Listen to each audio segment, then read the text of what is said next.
Every heavy rain brings fresh fears of flash flooding in DeSoto. Tonight, there's new momentum to protect residents before the next big flood comes.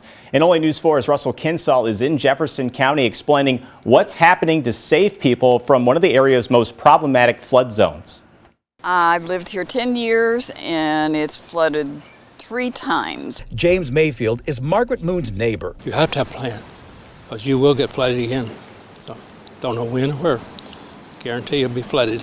High water forced an evacuation just 3 weeks ago, but the Joachim Creek's last major flood was in 2016. She had 7 foot of water in her basement. The next door neighbor had minnows in her furnace. Many weren't told they were moving into a flood zone when they bought their homes. Many of the residents themselves are stuck here with really no reasonable recourse on how to go somewhere else. Since 2016, a stream gauge has been installed in the creek to give the residents an early warning, and a map of the flood zone shows how many are at risk. There's over 100 plus homes that have been identified as being in the floodway. Recently, the city of DeSoto was able to secure $181,000 in grant money.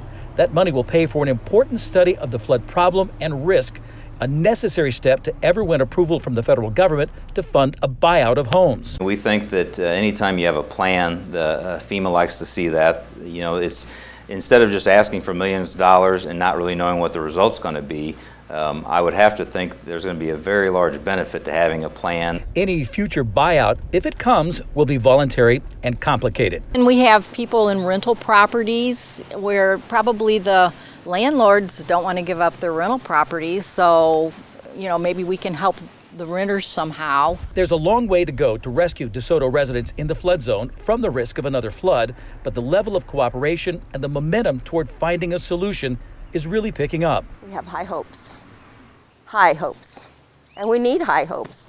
It's not fair to live like these people do. Right now, there's a survey being taken to find out just how many homeowners would actually want to buy out.